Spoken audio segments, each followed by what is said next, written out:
understand there's a reconciliation component happening in Australia previously, now, currently. Are there things that you've seen or are aware of that are specifically addressing this in, say, the anaesthesia or pain sphere? So for the college is working towards our reconciliation action plan. So we're working group members, and there are a whole bunch of activities and steps that we can do. We particularly celebrate National Reconciliation Week, which is coming up on the 27th of May through to the 3rd of June.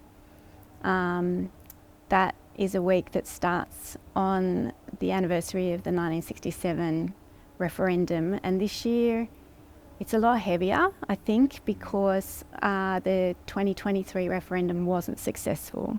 So it's a week that starts by celebrating a referendum that was successful and gave people a lot of hope. So the theme for National Reconciliation Week this year is now more than ever trying to, there's an enormous amount of ongoing and reverberating hurt from the no vote in Australia, and that's going to be felt for generations. I think people underestimate, and Angus can speak to this perhaps more, but from the people I speak with, it's a very significant year. So now more than ever, and also the theme of NAIDOC Week will also be about, not losing the power and the goodwill of all of the people striving to build a healed nation where we improve relations between non-Indigenous and Indigenous peoples for the benefit of everybody and improved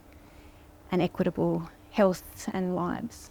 Yeah, absolutely. Look, the no vote is such a trigger point whenever it's brought up. I mean, it's a really big trigger point for me, and it's a trigger point in that it's both incredibly sad and infuriating. And so now more than ever, I think really applies to the fact that the wind was knocked out of the sails of a lot of people who, there'd been 20 years of accumulation of all of this coming forward, and then there was this referendum, and however it was run, and the result came out, and it really, I mean, personally, it knocks the sails out of me, and then to knock that out, it then stoked a fire. It's now like, now more than ever, we have to come back from this. Like, it is, we either let ourselves fall back 20 years, or we fight and we go, no, we're not going back 20 years now. We're going forward, and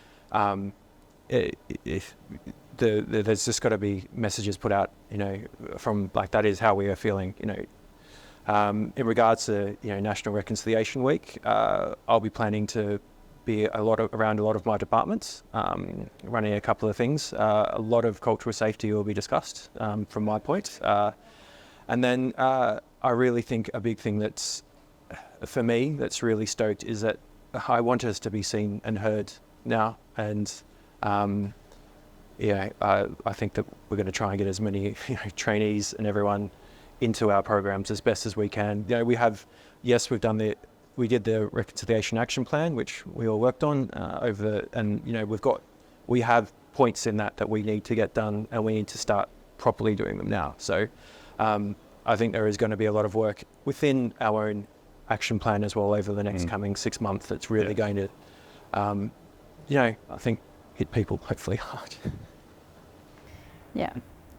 And I think the more fellows who come along this journey, it's a really, it improves us as people and as clinicians. I think Angus said, good culturally safe care is high quality care, safe care.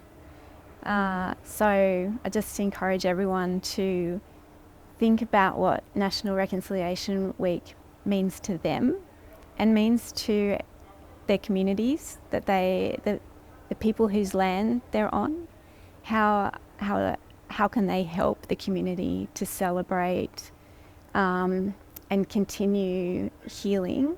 When I say celebrate, I mean mark this week and continue improving relationships, partnerships, and